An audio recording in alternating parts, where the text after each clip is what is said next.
Good afternoon, members of the media. Thank you very much for joining us on this Sunday press conference under the office of the Leader of the Opposition.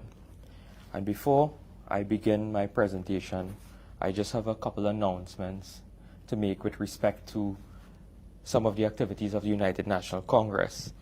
Tomorrow is carded to have a Monday night cottage meeting in the constituency of Bartara San Juan. Due to other religious obligations of the Hindu community, we have taken a decision to reschedule that particular meeting to that date to be announced. With respect to our crime talks that were initiated, very fruitful, productive crime talks that took place, the first of which took place at the La Jolla Center in St. Joseph. We are continuing our discussions with the people of Trinidad and Tobago, and we will next be in San Fernando, not this Monday, but the upcoming Monday, with respect to having your voices being heard with this very serious issue of crime. So thank you again very much for joining us this afternoon. This afternoon I would like to talk to you members of the media and those of the listening public on issues in relation to some developments over the last 24 hours in Trinidad and Tobago with respect to the Paria inquiry report and also with respect to crime generally. In my hand, I have a report called the Commission of Inquiry, appointed to inquire into the tragic incidents which occurred on the 25th of February 2022 at facilities owned by Paria Fuel Trading Company Limited, located at number 36 Sealand Riser on berth number 6, Pointe-a-Pierre. This report was laid in our Parliament just over 24 hours ago. And as a responsible opposition, we have conducted the various analysis of the recommendations and the findings of this report. And today I would like to present some of those analyses with respect to this Commission of Inquiry report that was laid in Parliament. And two of the more hallmark features that came out of this report is in relation to, one, justice for the family of the deceased divers, and secondly, prevention in terms of an incident like this not occurring again with respect to Paria and other enterprises of similar nature. On the 25th of February 2022, tragedy struck at number 6 Sea Line Riser, berth number 6 in Pointe-a-Pierre, facility owned by Paria Fuel Trading Company, which resulted in the tragic death of 4 of our citizens of Trinidad and Tobago after being sucked into a 30-inch pipeline. And the opposition and the United National Congress stood with those families, and again, we express our deepest condolences to the friends and families of the deceased divers. Subsequently to that, a commission of inquiry was held into the incident that took place at Paria, which resulted in the death of Faisal Kurban, Kazim Ali Jr., Rishi Nagisa, and Yusuf Henry. And this report that we have here outlined 52 recommendations, the Lynch report. And based on the limited information, because what was very strange about this is that the government just came to Parliament and laid the report on the table without the Prime Minister or the Minister of Energy making a statement with respect to this report. We have heard that the report has in fact been forwarded to the office of the DPP, and those are some of the issues that I wish this afternoon to address in more detail. So I will not focus on the technical matters with respect to this report, but rather on the legal issues that arise from the reading of this report. And one of the major themes that came out of this report is this. It's that it indicated, it exposed weaknesses in the process, health and safety protocols at Paria. Dangerous weaknesses. Very gaping processes in terms of dealing with health and safety protocols at Paria. So I want to go directly to the particular recommendations that deal with criminal prosecutions in particular. So when you look at the report, for those who may have had a chance to read the particular recommendations of the report, the first recommendation I'd look at is recommendation 40. And for those of the listening public and the media, I'll read what the recommendation says so that you will understand where the findings of this report came from. So the Commissioner is saying that we recommend to the Director of Public Prosecutions that on the evidence before this tribunal, we find that there are sufficient grounds to conclude that Paria's negligence could be characterized as gross negligence and consequently criminal. We do not conclude that the same is true of LMCS, as we are of the view that they were effectively prevented from pursuing a rescue by Paria.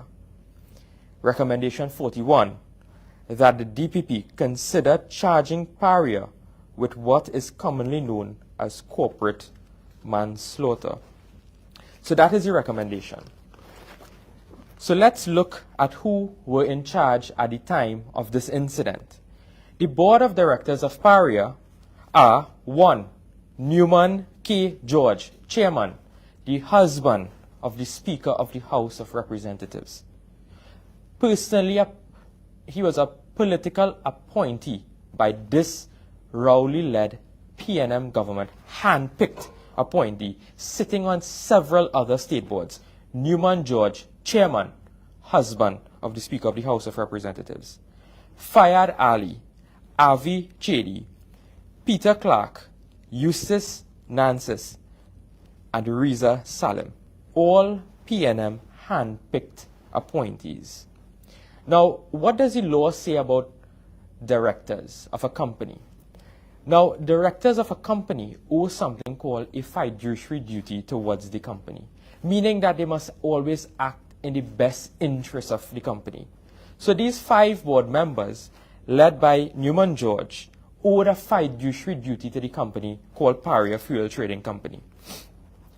And they had to ensure that the company is being run in such a way that it's in the best interest of the people of Trinidad and Tobago, being a state enterprise. So this board is charged with the responsibility of the management of the company. We must understand that.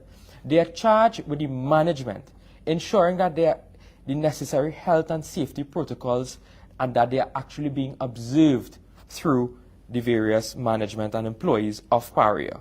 So they have an overall oversight, supervisory management function of the various departments, divisions of Paria.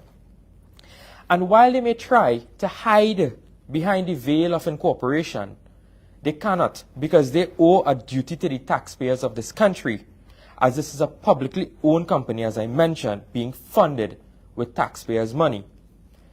And now the report is saying, at recommendation 40, that the fact that criminal prosecution is recommended against Paria, it is indicative that they have fallen below the necessary standard of duty of care that is required, and their conduct has been regarded as criminal after the findings of this commission of inquiry.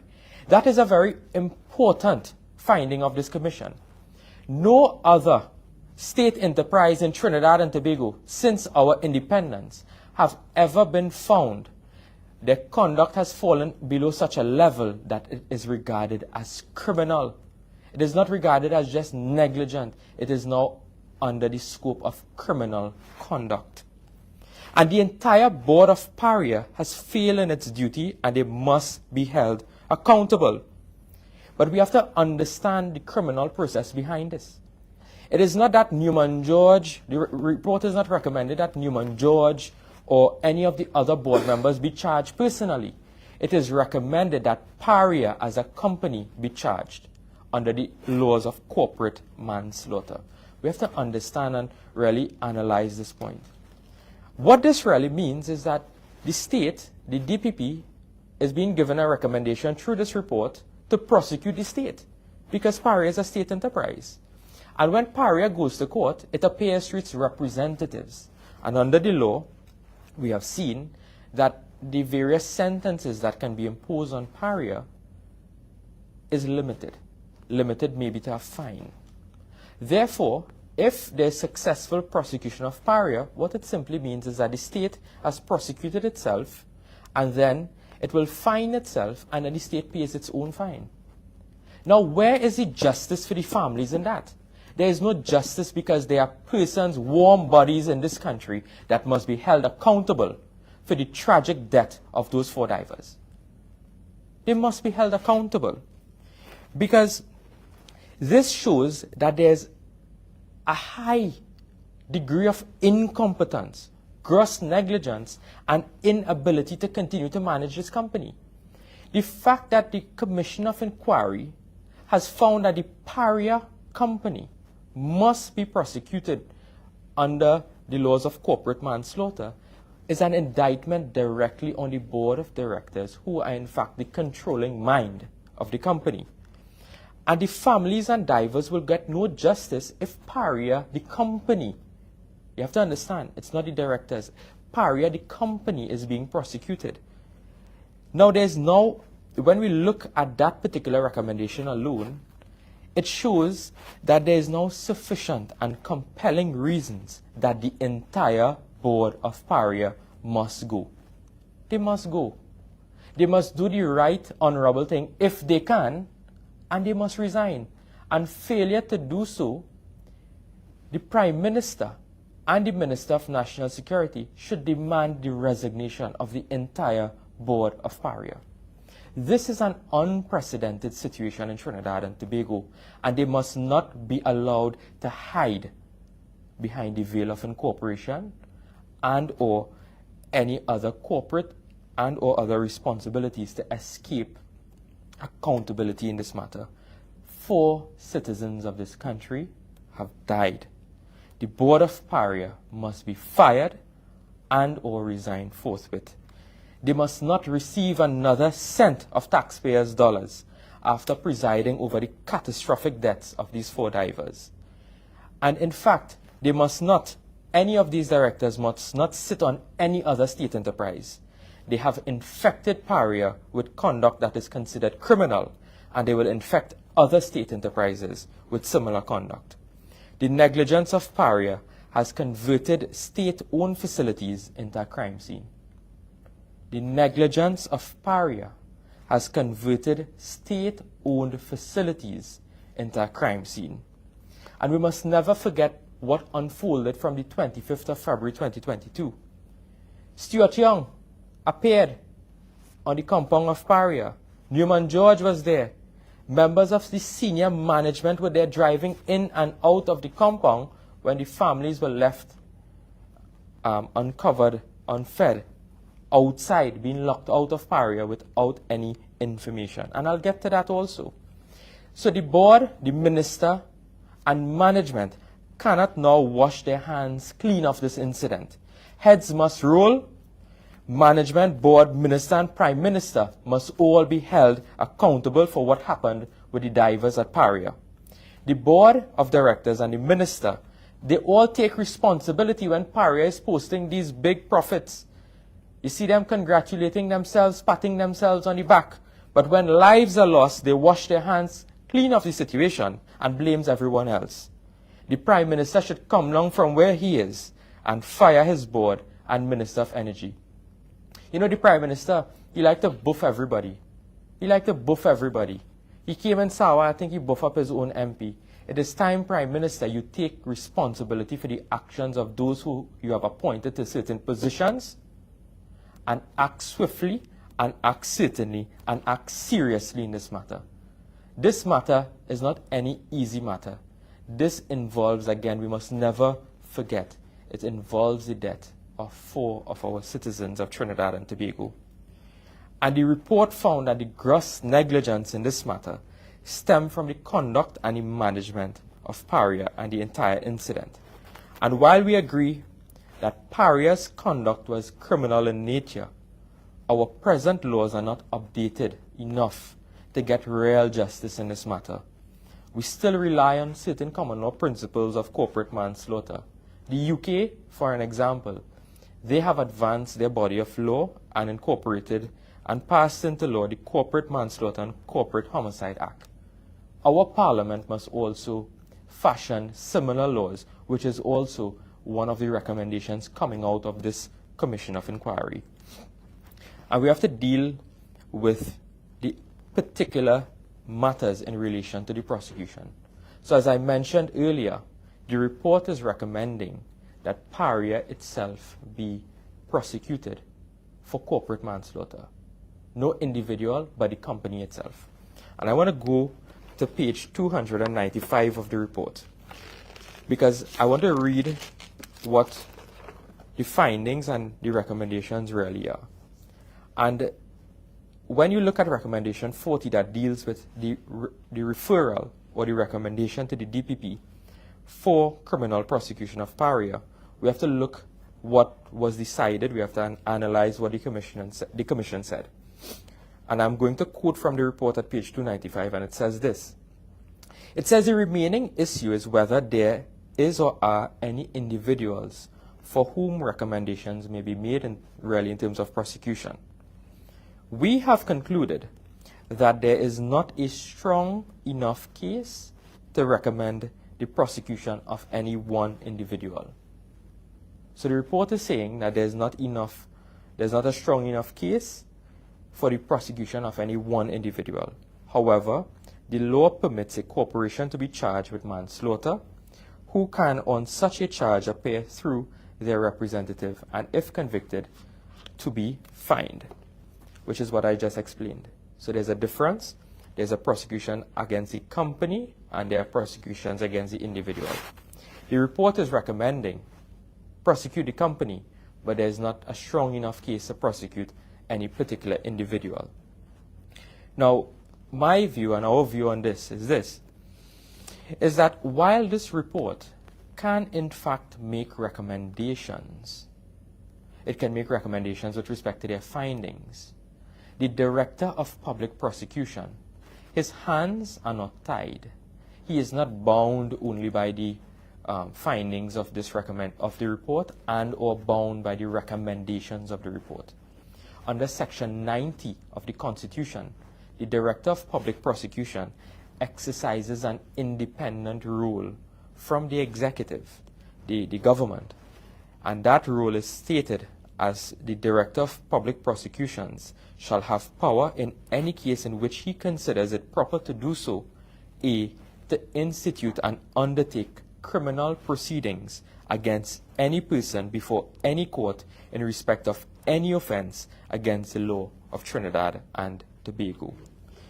So while the report may have made this recommendation, it is our respectful view that the DPP is not bound by the recommendations outlined here, and the DPP can in fact, according to the Constitution, institute any criminal proceedings against any member of Paria for the conduct in this matter.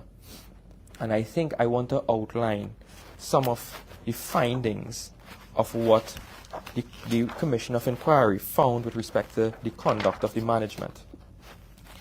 And it says this: we're looking at everyone who would have witnessed and viewed the proceedings of the Commission of Inquiry, would have heard the testimony of the various members of the management.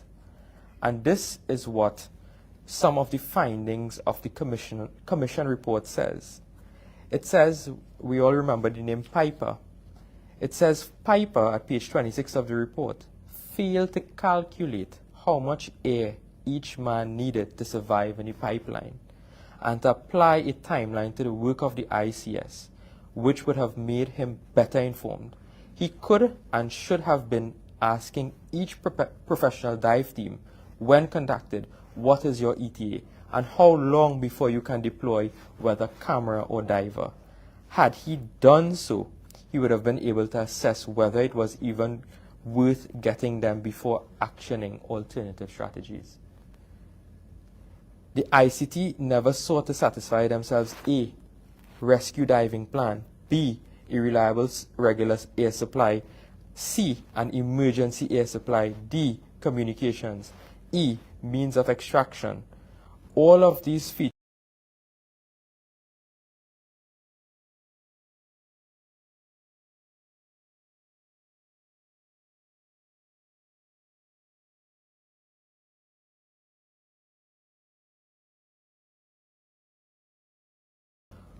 own one abandoned by Yearwood and Fleming Holder, TPM, but none were consulted by the ICT. And this is the findings of the report. It also found in the report that members of the management prevented LMCS who had divers who were competent. They prevented them from conducting any rescue operation. And that is what the report have found, that Paria's management team has acted in such a manner that their conduct has fallen that of criminal, and criminal charges are recommended against the company itself. It goes on to say that Piper closed his mind to any alternatives without even hearing them. We regard this as a serious breach of Paria's duties under the ICS. This is not to suggest that a rescue must inevitably be sanctioned, but to recklessly close one's mind to alternatives carries the hallmark of a serious breach of duty, but which, on the evidence we have heard, falls short of criminal liability in relation to Piper as an individual. So as I said earlier, while the report may find this and recommendations may have come out, the independent power and duty rests within the Director of Public Prosecutions to determine whether or not criminal charges ought and can be instituted against any particular individual. With respect to the duty of care, the report found that Paria had a common law duty of care given the inherently dangerous nature of the work, and they have breached that duty of care. They have breached the duty of care in terms of Paria made little or no attempt to rescue in what they failed to manage and coordinate the resources that were available. And while LMCS divers were willing and prepared to attempt a rescue, they lacked coordination but were prevented from doing so in any event. So these are some of the very important matters that came out of this report in terms of the standard and the care that Paria fell short of when it was conducting its management of this tragedy at berth number 6. So these are the matters in relation to the criminal prosecution of Paria and or any of the servants and or agents of the company. Now, I want to move on to a very important recommendation, and I think this recommendation, it hurt my heart to read that we had to spend $15 million for a commission of inquiry to tell this government to show humanity to the families of these divers. Recommendation 38, this isn't black and white. This government says it cares about people, but here there's a report telling the government that they need to show humanity. Recommendation 38 says this: where there is a prospect of delay and or a rescue attempt to be made, providing sanctuary away from the public and the media to the immediate relatives on site seems to us not to require any protocol, just common humanity. Just common humanity. Lastly, in situations where families have had their loved ones and breadwinners snatched away from them in circumstances such as these, or any tragedy, real consideration needs to be given to assisting the families in the immediate aftermath of the incident to help them with financial burden that they have been catapulted into. This does not have to involve any admission of liability, merely the recognition that the families of those who have died or been seriously injured may need help. These two recommendations is telling the government to help the families, in essence. Show some compassion, show some humanity towards the deceased families. And you don't need a commission of inquiry to tell you this. You just need a heart. You just need a heart to tell you this. This is saying that Paria showed no compassion whatsoever. We have heard the horror stories coming out of that incident that started on the 25th. And therefore, this government now has to implement a recommendation through a commission of inquiry to tell them, listen, take care of these families. This report, what the government should have been saying in Parliament on Friday, is this, telling us what they are going to do for the families of these divers. What justice are they going to get? Are these families going to be compensated for the loss of their loved ones? Because the report has found that there's a general duty of care on Paria. They breached that duty. That duty of care fell under the standard of reasonable and fell within the realm of criminal. They should now be telling this nation, Minister Stuart Young, should be telling this nation what are they going to do to help the families of these divers. They have left behind children and spouses, and it has been going into 2 years, and these families, most of them who died were the breadwinners of their families, are left without a single cent from the government in this matter. It is embarrassing, totally embarrassing, for a commission of inquiry led by a King's Council to have to recommend to this government to show some compassion where they have been found to be responsible for the death of these 4 divers. The families of these divers must get justice. They must get justice in this case. And we in the United National Congress and the opposition will not rest silently until the families of these divers get justice. It is not enough to take this report, put it on a shelf, give the DPP and say, you fix a partner. You do what you have to do. That is not enough. The recommendations of this report, the 52 recommendations, most of which has to do with health and safety protocols, must be implemented. It must be analyzed. It must be determined. Laws, regulations must come into effect with respect to this report. This report must not sit on a shelf like other commission of inquiries and collect dust in this country.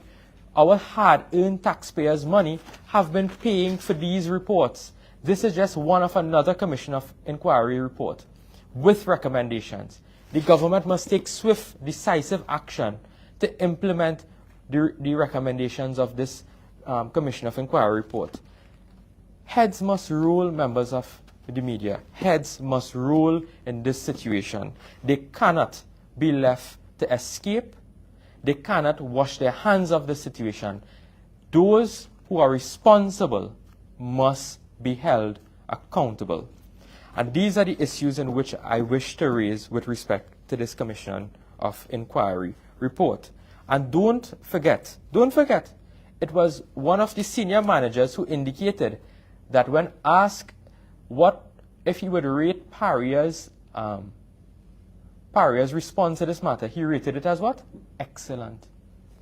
Excellent. Today, a Commission of Inquiry is recommending that criminal prosecution be made against Paria. Criminal prosecutions. With respect to the issues in relation to crime and that of national security generally, we have seen what has taken place in this country since the People's National Movement has taken the reins of power.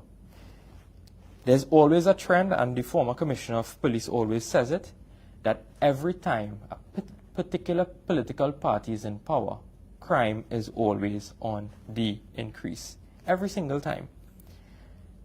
We have heard of the gruesome home invasion, frightening home invasion of a businessman in Arima. What is the government doing to protect the business people of Trinidad and Tobago? The United National Congress, through our political leader, has made the call for the implementation, the introduction, and the passage of Stand Your Ground laws. Stand Your Ground laws, because the criminals are killing our citizens day by day without fear of repercussion. And we are suggesting that the government takes serious steps to implement Stand Your Ground laws. It is your right to defend yourself if someone comes into your home, threaten your life, your family's life, your health, your safety, and that of your property. We are now recording, I believe it is over 30 murders for the year. 30 murders for the year. And all the Commissioner of Police can say is let us pray. Madam Commissioner of Police, God help those who help themselves. And the UNC, our plan is clear to return law and order. We have indicated our plans and our policies to secure our communities with respect to securing our neighborhoods. We are right now on an exercise listening to the public of certain policies and plans to implement with respect to this fight against crime, because we understand this is a holistic fight that we have to take place, that has to take place. We have to take back control of our country because the PNM has allowed chaos to run wild and rampant. Enough is enough. We are calling on the citizens of this country to come to our town hall meetings, our crime talks, our consultations. We are coming to you. We are asking you, come out, let your voices be heard, because you are also a part of this fight against crime. The government has refused outright to now consult with the opposition on this issue, and therefore we are left with now consulting with the people, because you, the people, are the important parts of, you build Trinidad and Tobago, you are the important parts of the society. And we are listening to some of the concerns. And one of the concerns that we are getting, especially from the business community, is the issue with respect to the issuance of FUL license, firearm users license.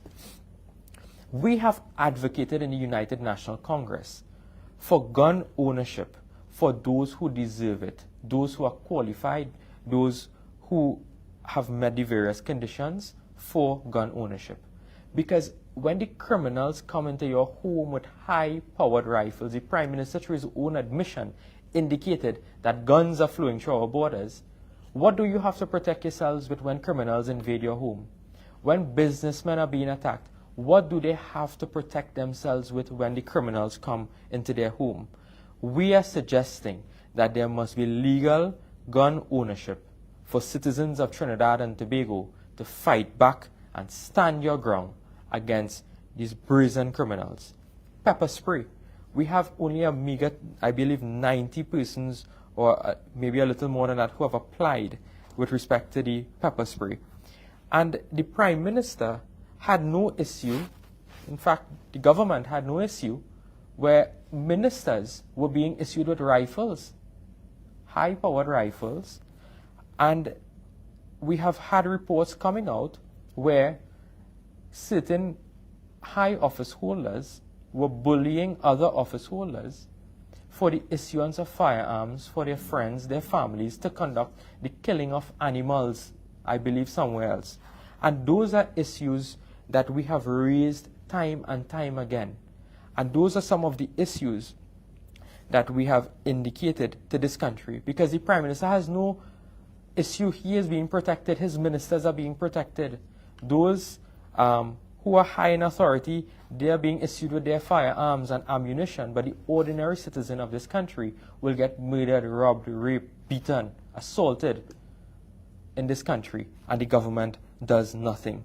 There's a clear correlation between Hines, Euler, and the murder rate. Clear correlation between Hines, Euler, and the murder rate. Trinidad and Tobago, we have to stand our ground. Trinidad and Tobago, we are asking you to be part of our journey with respect to fighting crime. The United National Congress has supported the government when it comes to legislation. We have supported them with bail bills, anti-gang bills.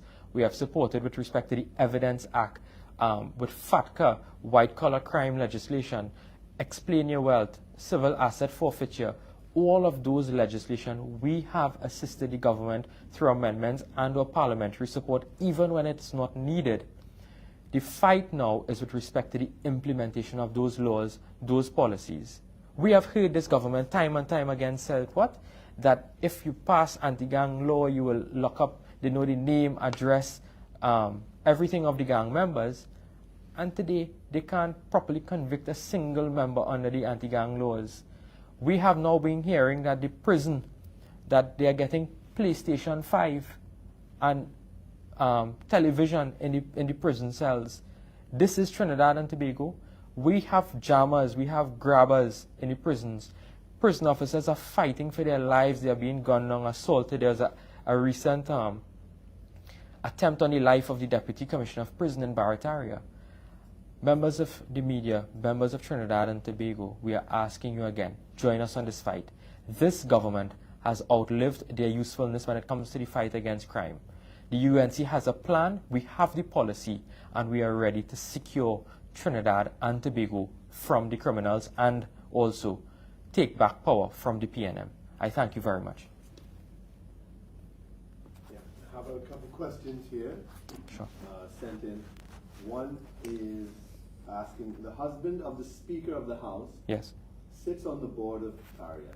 Can you confirm if the new head of the Integrity Commission also lives next door to the Speaker as well? That's a very interesting question. Those are matters that we will have to investigate in full, but that's very serious. And if I just would like to comment on that particular issue, the former chairman of the Integrity Commission, we realized that his appointment was not renewed, stemming from a very tumultuous term as chairman of the Integrity Commission, where various investigations have been launched against the Prime Minister with respect to the Inez Gate Townhouse. And we have seen, with respect to that particular issue, that the Integrity Commission has made certain findings that may have been adverse against the Prime Minister. And I am not going to cast any aspersions on any office holders, but it is history that that particular chairman term came to an end. I have another question here. With regard to your conclusions or your observations about the recommendations of the Commission of Inquiry to the DPP and the, let's say, absurdity of the state finding itself and paying itself, does the family have any use or recourse to the Commission of Inquiry for, let's say, civil action or anything along those lines? Yep. So in this particular case, without saying too much and prejudicing any future action that may take place, yes, the family members may have recourse to the civil jurisdiction of the High Court in terms of compensation for their loss that they have suffered through this tragedy. But what is very important and telling is that it should not have to resort to that where family members will have to spend legal fees to sue the government for something that the government should have done from the beginning in terms of compensation for the families. They should not have to spend lengthy periods of time in court going through that entire ordeal again after you see the family members break down before that Commission of Inquiry. They will now have to subject themselves again to that particular issue, being cross-examined in order just to get what is due to them in terms of compensation. That is one of the recommendations of this report, that the government show kindness, humanity, and consideration to the deceased family. What about the lone survivor? We keep mentioning the families of the dead divers. Yes. Is he up for compensation as well? He has recourse to the court. He was in fact victim to a lot of mental anguish. I believe he may have suffered physical damage also in terms of that entire ordeal, and they are free to entertain the civil jurisdiction of the High Court to seek compensation. But as again I said, they ought not to have to subject themselves to that. The government should show compassion. I have another question. Now you may have answered this, but I'll read it out anyway from Newsday here. Should the Paria victims' families rely on moral suasion for the government to pay compensation, or would you recommend any legal mechanisms such as a civil lawsuit or an application under a statute such as Criminal Compensation Act? So, as I said before, they're free to entertain the civil jurisdiction of the High Court to seek damages and compensation for the loss of their loved ones. With respect to the criminal issues, those issues rest directly with the Director of Public Prosecutions. It is for him to institute action, for the police to do their independent investigation. There are also recommendations that Mr. Piper, in fact, be prosecuted under the Occupational Safety and Health Act. Those are other issues that will be explored by some of my colleagues who would shadow those particular portfolios. But there are avenues with respect to recourse to the law in order for these families to seek some justice in this matter. I can tell you something. These persons who have died really shocked the nation, and it pulled at the heartstrings of the citizens of this country. And we all felt as though we were connected to these families, especially when we hear the testimony coming out of the Commission of Inquiry. And really, compensation can only take the families so far, especially when we hear the testimony coming out of the Commission of Inquiry. And really, compensation can only take the families so far in terms of justice. I think the state really has to act seriously in this matter to see whether or not the perpetrators of this tragedy be brought to justice, because at the end of the day, the compensation is not going to come out of the pockets of those individuals. It will come out from the state. It will come out from the public purse. It will not come out from those individuals. And there must be, and I think we have to change how we do business in this country, and that's one of the issues with respect to constitutional reform, whether or not it is time for public officials to be held personally liable for their actions, inactions, and or negligence. Is in terms of tort, it's a body of law called tort. It's a 4-year limitation, but because of COVID, there was various amendments to that particular act, the Limitation of Certain Actions Act, for an extension of the limitation period with respect to that. Okay. All right. Thank you very much, members of the media, and I just want to remind you again that the Monday night cottage meeting that was scheduled for the constituency of Barataria San Juan has in fact been rescheduled to a later date, which we will inform you of due to religious obligations of the Hindu community. And also, soon we'll be announcing the venue and the time for the town hall meeting in San Fernando, our crime consultations, as we continue to roll out our plans and listen to you, members of the public, with respect to this issue of national security. So we ask you to come out and be part of that. You owe your country a responsibility with respect to this fight against crime. We are here to listen to you. Come out, be part of the fight against crime. Let us stand our ground, stand your ground to secure our communities and our families. I thank you very much.